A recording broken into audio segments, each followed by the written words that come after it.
I'd like to call the Joint Special School Building Committee to order. It's Thursday, August 23rd, 2018. We're in the Nashua High School North Lecture Hall. This was going to be following the construction meeting, but we don't have a quorum for construction, and we can cover most everything at the joint special. So with that, Mr. Smith, if you'd act as the, are you the clerk? No, you're Mr. Smith, if you'd act as the clerk and call the roll. Alderman Dowd. Present. Alderman McCarthy. Present. Alderman Lisgolia. Alderman Jett. Your microphone is not on. Sean, your microphone, please. Okay, we got affirmatives from Alderman Dowd and McCarthy, not Melizagolia. Alderman Jett, or Jetty. Alderwoman Klee. Here. Ms. Oden. Here. Mr. Guarino. Ms. Raymond. Here. Mr. Mosier. Ms. Porter. Here. Quorum. Okay, we have a quorum. I know Mr. Guarino had sent a message that he was not going to be available tonight. Alderman Melizagolia is at the Nashua Goes Back to School event. But we do have a quorum. So, if Mr. Smith, if you would read the prayer, and Alderman McCarthy, if you lead us in the Pledge of Allegiance.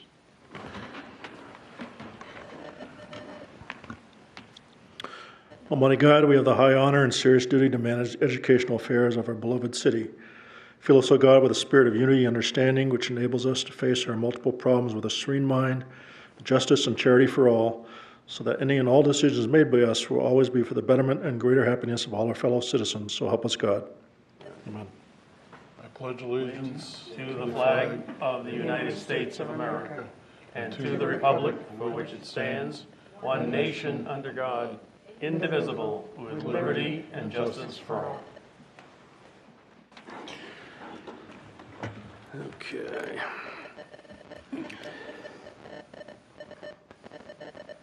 We took the roll. Previous meeting minutes, Alderman McCarthy. move that the minutes of the Joint Special School Building Committee meeting held Thursday, July 26, 2018 be accepted and placed on file, and that the reading be suspended. Okay, the motion is to accept the minutes of the Joint Special School Building Committee of Thursday, July 26, 2018, and place them on file. Any discussion? Seeing none, all in favor signify by saying aye. Aye. Opposed, motion carries. All right, remarks by chairman. I'm glad we have a quorum. Sometimes in the summer, we used to have problems, but now with only 10, we have a better chance of having a quorum, and we do tonight. So, remarks by school administration. Mr. Smith? Just one on your behalf. I invited Ms. Jen DeShays to our meeting to discuss the OSIP programs during the middle school construction project discussion. And I will add a new arrival. Okay. All right. Do you want to do that later or now or? At your pleasure. She likes being here, so we can wait till. You are so kind. It's up. No, that's fine. All right. We can wait. So, Construction Projects Committee report. We didn't have one this evening, and I don't think we had one the last meeting, so we don't have any minutes. Nope.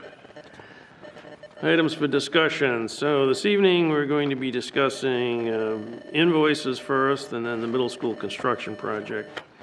So, Mr. Smith, you want to? You want a motion on the invoices? On what? A motion on the invoices? Yeah, I didn't know if you had anything else you wanted to say about the invoices first, but we do need a motion on the invoices, yes. Well, Mr. Alderman McCarthy? Move to approve payment in the amount of $7,570 to Advanced Roof Management and $545,466.25 to A&M Roofing Services. Okay, the motion on the floor is to accept the invoices from Advanced Roof Management for $7,570 and A&M Roofing Services for $5,445 and $466.25. Any discussion? Alderman McCarthy? Yeah, what period is for that, is that for? That ends, We received 2 invoices from A&M Roofing, and actually received one in July, the other one in. period 2/7/31. Oh, okay. So this ends at 8/13, basically, it looks like. Right. We were 2/3 done in the middle of August? I would say so, yes, actually, everything was on the roof, they made great progress. Okay. In fact, they're working on the extra work that we gave them. Oh, your mic's. Your mic on? You're here all the time, usually. Yes, they were 2/3 of the way done at that point. Everything was stored and on the roof, and they've been making good progress. Okay. All right. Are we carrying, yeah, we are. So there's also, we're actually a little more than 2/3 done, but there's retainage in that, not in the balance that's left, right? Yes, there is. Okay. Okay. Again, were there any questions? Oh, Mr. Smith? So in your package, the supplemental package I handed out, on the second page, you recall last meeting you approved about $125,000 of extra work on the roof at Fairgrounds Middle School. Advanced Roof Management, who's our consultant and who's doing the construction administration, then submitted the proposal for them to continue work, and this will actually go into the school year, and request an increase to their scope of work of $3,200. Okay, do I hear a motion? We should probably vote on the invoices first. Oh, yes. All in favor of paying the invoices, signify by saying aye. Aye. Aye. Opposed, motion carries.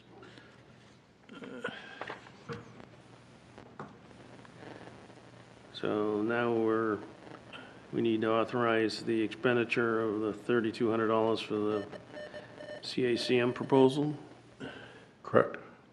Alderman McCarthy. I'll make a motion to increase the amount with Advanced Roof Management by $3,200. Okay.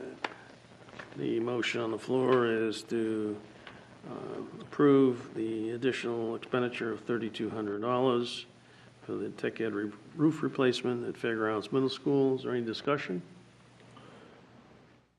Yes. I just have one quick question.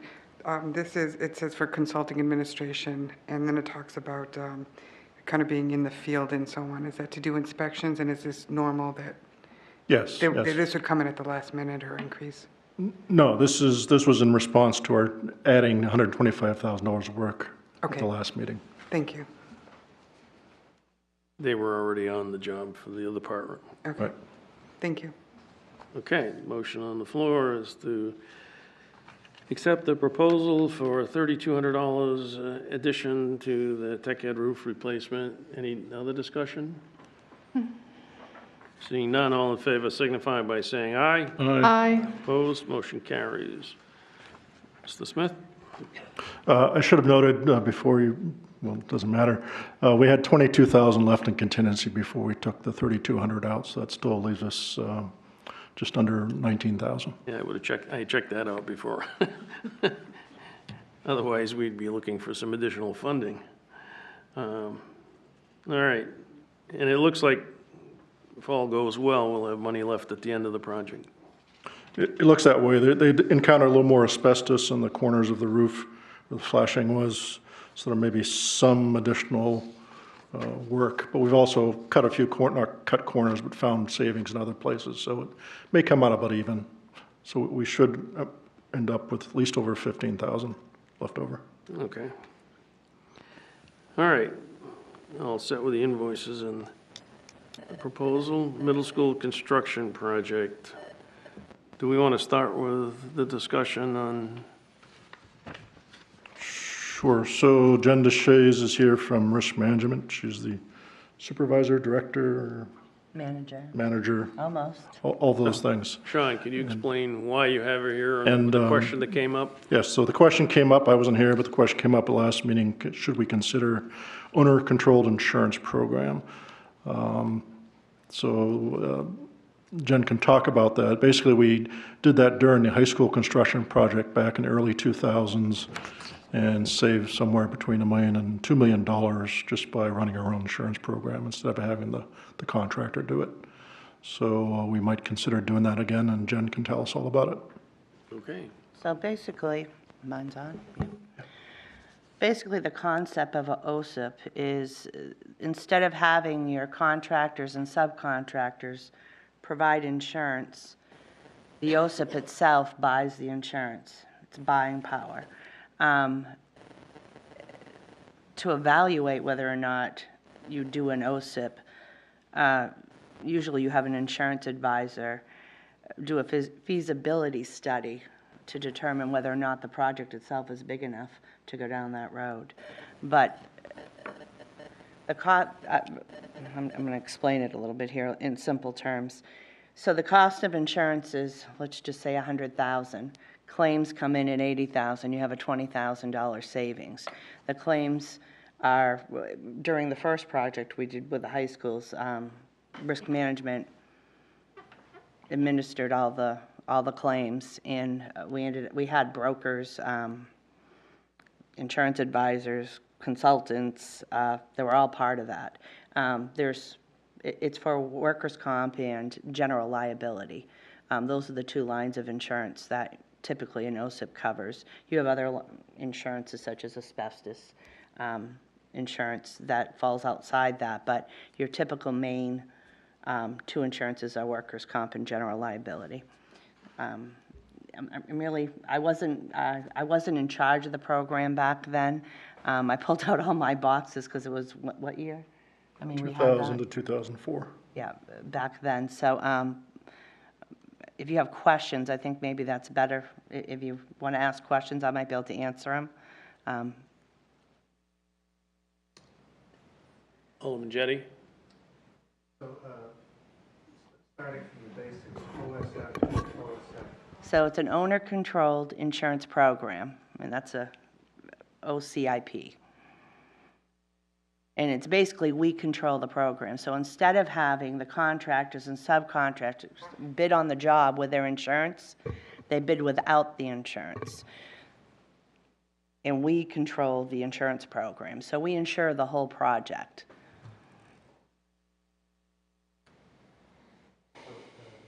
Follow up? My green light's on, I don't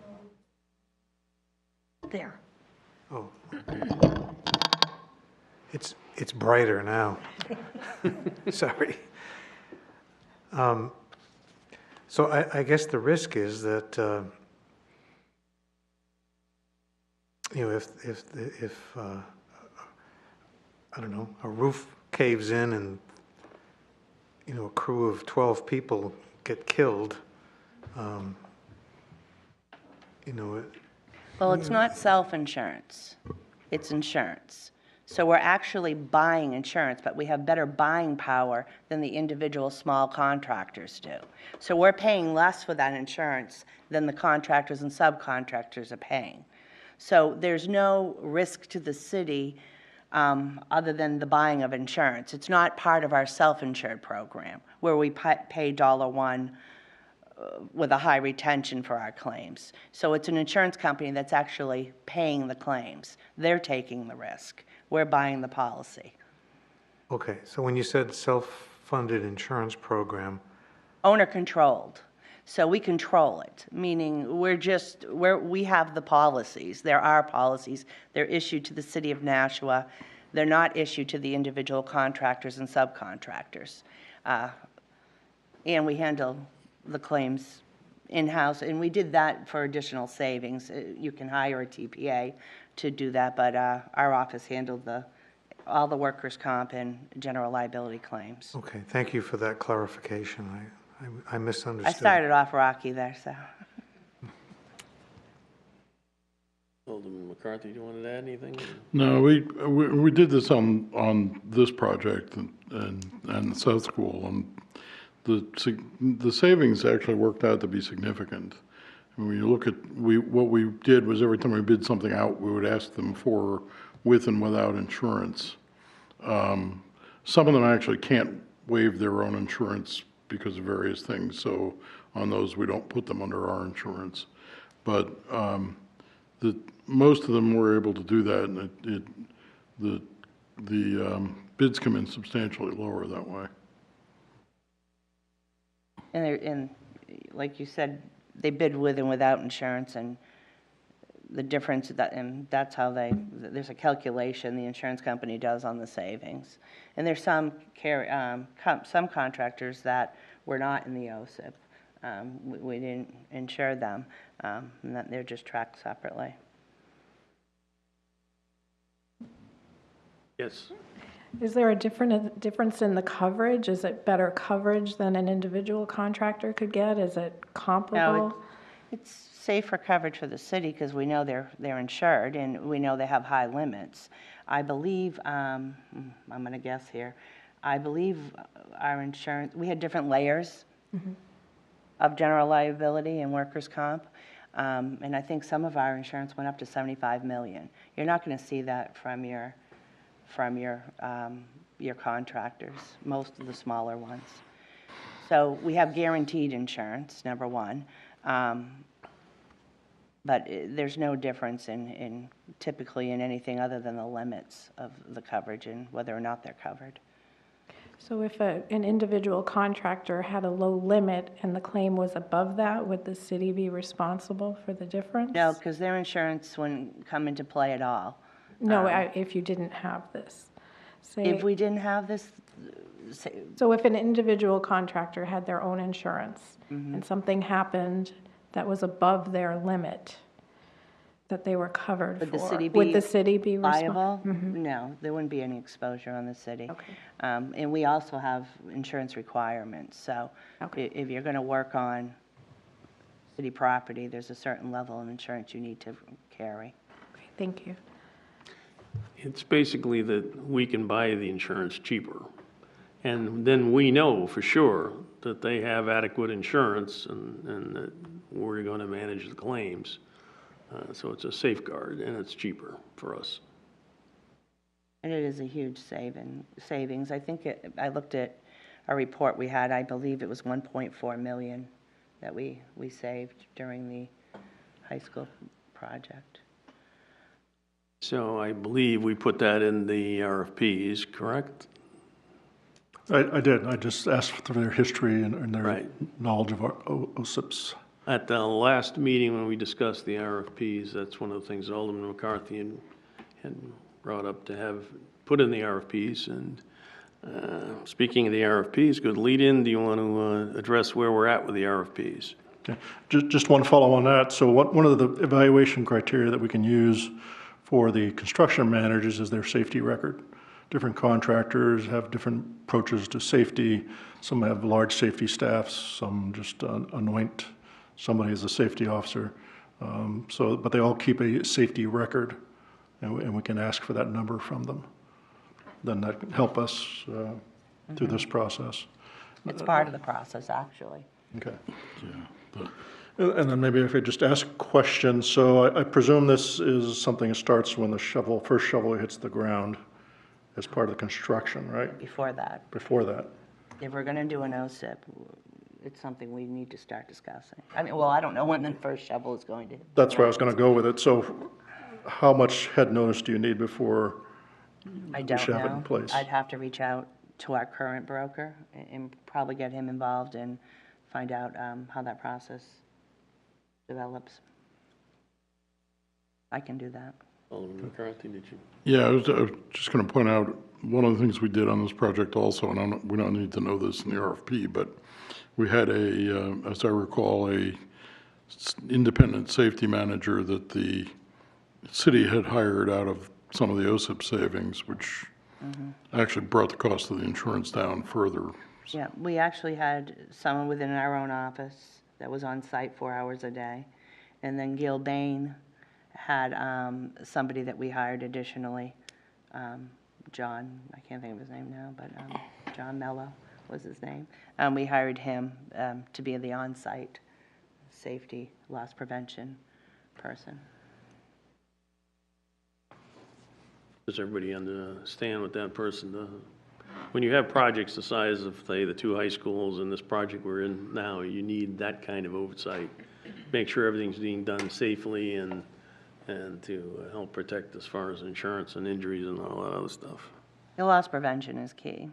Yeah. I mean, it's going to keep the workers' compensation costs down.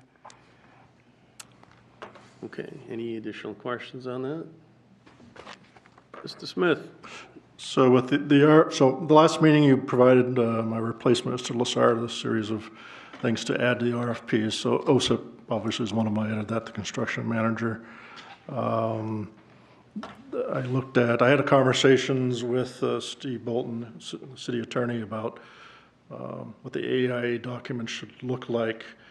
His response was, well, what did we do during the high school project, and can you pull those out of the archives?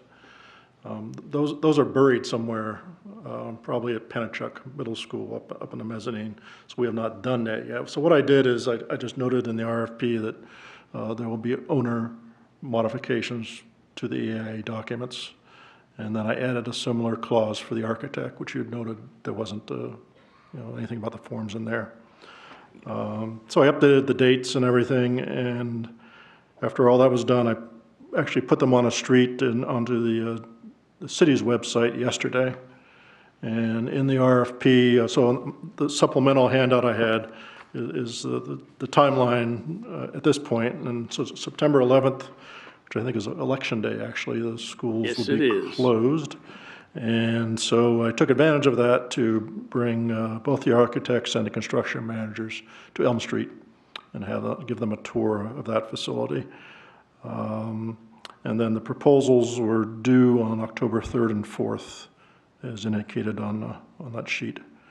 The rest of it, we can go from there. I'll certainly need your input on how you want to proceed with the interviews. If you want me to do the initial sort and tell you who I think is qualified and meets requirements, and then you select it from there. We don't have to decide that tonight. That's just coming attractions. And then the other information, actually Alderman Dowd, you asked for, was the parcel of land that the city owns in the southwest quadrant. So also on your supplemental handout, there's so it's the third page in. On page 1 shows I'm not sure what shape that is, my geometry. It's kind of a 1, 2, 3, 5-sided, but there is a little hitch in there. So it'd be a pentagon type thing. I believe you can see the main roads that are on there. And then as you go through the next 2 pages, it gets closer, close up. And it would appear that, based on this, that your main entryway would probably be from Cherrywood, but not necessarily. We have to, at some point, hire a surveyor and site engineers to help the architect figure that out. And then the last few pages show you all the lots that are nearby and lot numbers, and just gives you a sense for where it is. The very last 2 pages, so those lines are contour lines. Generally, the way contours work is the closer the lines are together, the steeper the terrain is. So you can see this is actually a fairly smooth site. There's not a lot of peaks and valleys, so that works out well for this sort of project. Any questions? Do you know if we've ever done core samples on that property? Not to my knowledge. I could reach out to Hayner Swanson and somebody like that and see if they have. I assume they'll want to do that at some point if we haven't done it. I've already got the RFPs prepared to hire a site geotech, but I think we have to wait till the architect's on board for that, wouldn't we? Probably. And I'm assuming as part of the project, we'll be hooking up to city sewage, city water. Okay. Any questions? Alderman Jettie? So what you've showed us here is this the extent of what the city owns? What's drawn in the red, or is that just I part of what the city owns there? I believe that's the extent. It was set aside specifically for a school. I don't know who owns the rest of the forested area. Alderman McCarthy, you want to cover? Yeah, the parcels around it are owned primarily by members of the Gagnon family, some of whom live on those parcels, some live elsewhere on Buck Meadow Road. It's probably one of the small piece of property that we would have to acquire for access, so we have two access. It's a small piece that, I think on the second to last page, you can maybe see it, or, but, you know, that will all be predicated on the study done by the architect.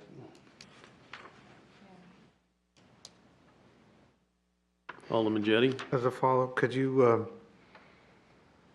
help me understand how large a parcel is this, and how much of that would a building take up? Alderman McCarthy can probably answer that. He's very familiar with it. The site's about 20 acres. The footprint of the building, single-story middle school is probably about 3 acres for the building footprint.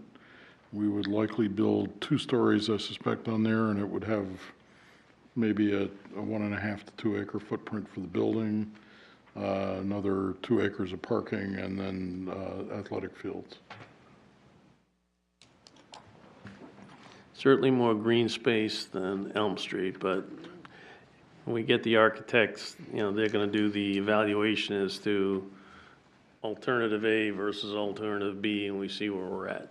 So this, if it goes to a build, that would be the piece of property we'd use, since it's already city-owned. I believe it's also easy access to surrounding athletic fields that are already in place. So if they need more space, it's just a short jog away. Yeah.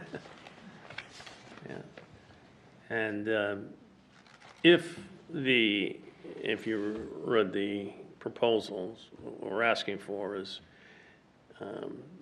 one of the things the architect is to look at is if we went with the alternative, as part of the cost of the alternative to build a new school, would also be to look at balancing the populations of all 3 schools.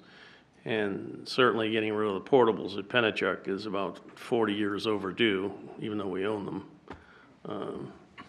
So if you, I think it also states in there that you'd have 3 schools with about an 800 student population. Right now Elm Street has over 1,000. And Pennachuck is the smallest, and I want to say it was 600 and something, and I forget what Fairgrounds is, but Alderman McCarthy? Yeah, just to point out some of the open space that's around it. Here's the site. This is Mandunstable Elementary School is over here. The soccer fields around that are in this area. There's another set of soccer fields back here that we developed some years ago. This entire parcel, well, this part of the parcel here is city property, and this part here also is, that's Sam Tamposi Park, and then this is the Hugh Gregg Conservation Area back here, which we own. Udicki Farm is right about here, so there's a tremendous amount of open space.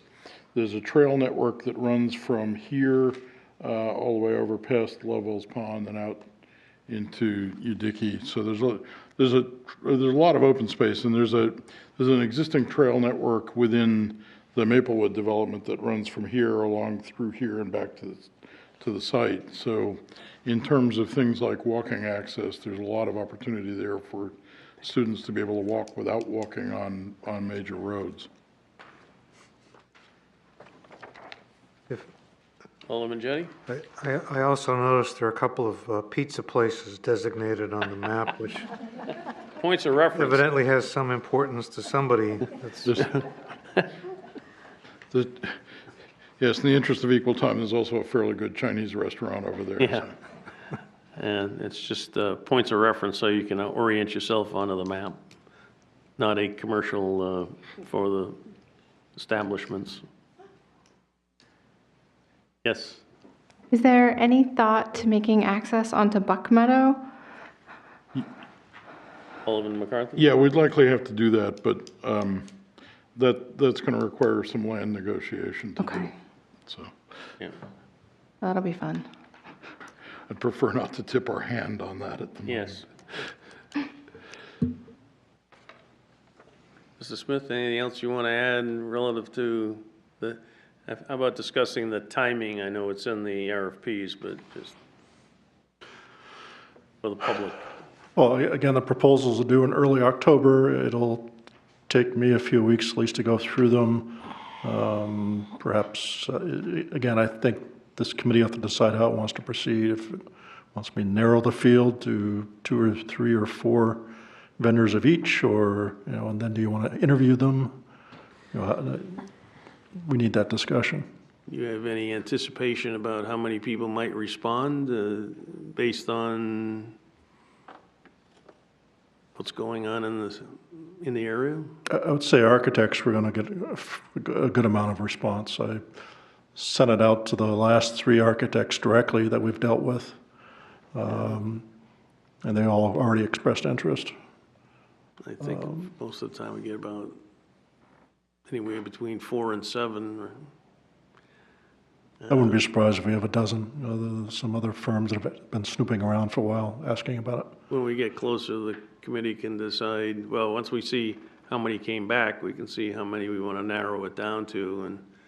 And if there are people, for whatever reason, don't qualify, then we can eliminate them before we interview. But I think we'll want to interview, the finalists. I can, once I get the responses, I can just put it all on a spreadsheet, and then you can look at it, and we can make that decision. Okay. Yes. So in getting the work done at the at the middle school, so we're going to do something at Pennachuck regarding the portables and whatever. Is there any work that needs to be done at Fairgrounds?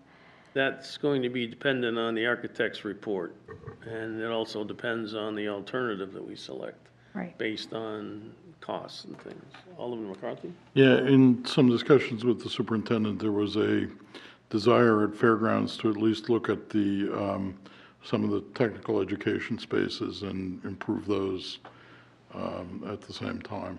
That would be part of the same project. Yeah, Okay. I think, as I've said before, I think what we're trying to do is to step back and look at the overall middle school problem and fix the program and then build a home for the program to live in that consisted of those 3 sites. Fairgrounds is in fairly good condition of the 3 schools, but there are areas where the program could be enhanced by some work on the building. We want a certain level of equity between Yeah. the 3. Okay. I also talked to Mr. Smith today about at some point in the future inviting the 3 middle school principals in to just have a discussion as to what they think, the schools ought to have. It doesn't mean that we're going to entertain everything they want, but at least you have a feel for their thinking. So we would want a list of priorities for a middle school. Yeah. What it should have, and then try to ensure that to the best level we can, each of the 3 schools. Because at some point, complies. the architect will probably have those discussions with them as well, but I thought it might be beneficial to have the joint special hear what they have to say. Right. And then when we work with the architect, we'll know. Especially if we're reshuffling students to go between the 3. When it comes to redistricting, that's all yours. No. We want to make sure everyone wants to go to each of those schools. I've already had people asking me, where are the boundaries? I said, I'm not addressing any boundaries. Mr. Smith? Yeah, if it's any consolation, we did the same thing for the high school project. So, people, Instead of having one high school, now you had two, and they had developed boundaries and decide who went where.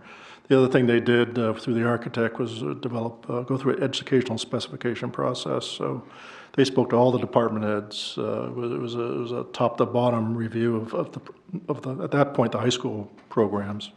So they anticipate they do the same for the middle schools. Of course, the Board of Ed will be involved in that. It's a little easier with the high schools. We had a river. Made a big boundary.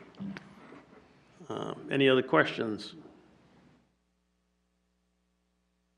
Nope. Okay, so we'll wait for the responses. But again, the general timeline, which is in the documents, if you want to just, for the general public that's watching, give an overview, like the documents are due back October 3rd, correct? Yes, so the RFPs for both construction manager and architect are now posted on the city website. We have a walkthrough on September 11th for both of those two groups. And then the proposals are due on October 3rd for the construction managers and October 4th for the architects. And then at some point, we'll be determining when we will, well, first thing we'll have to do is determine a course of action based on what their recommendations are. And then we'll have to go for funding, bonding, correct? And we'll, at that point, we won't know until that point in time what our approach is and what the costs are. Then when the bonding has its public hearing and is approved, after that's done, then we can let contracts and let the games begin. We don't know the timing yet, but it's certainly not going to be imminent. It's going to take a while for all of that to take place. Oh, Mr. Smith. Just a question. So I believe you were looking at taking the money from other projects and putting them into this middle school project already. I think that was before the alderman, or? Done. Done? Okay. Was that like 250 exactly? I can get it from Sue Lever. 150. So, The bond was approved at the full board level, so it's, So next time I'll just do a financial report for Elm Street, and that'll be the so seed when money. we hire, you're gonna get the proposals in, we'll see what their costs are, and hopefully, you know, we match the number that we have. Yeah, it should get us through at least the feasibility studies and that sort of thing. Yeah, so. Yep. And then,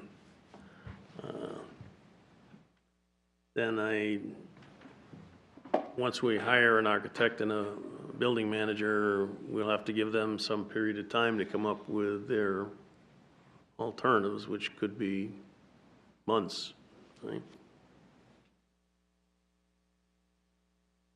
So, okay. Did you want to discuss the deferred maintenance thing or not? No? Yes? I don't know if it's really part of this committee, right? All right. But it's probably the individual projects are such that you Right. just approve the money and I spend it. Yeah, good point. And the more the better. You know. Yeah. It looks now like it's going to be tied to a couple other things the mayor wants to do, so that legislation will probably be going before the board on, full Board of Aldermen on the 29th of September. I think it's the 29th. Second meeting in September.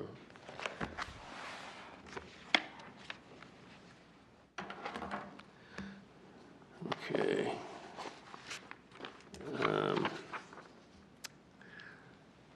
Is there anything else to be brought up for discussion? There's no need for public comment, no members of the public. Committee members' comments? Anyone? No? Okay, we don't need a non-public. Do I have a motion? Alderman McCarthy? move to adjourn. Motion is to adjourn. All in favor signify by saying aye. Aye. Aye. Opposed? Motion carries. We're adjourned at 7:40.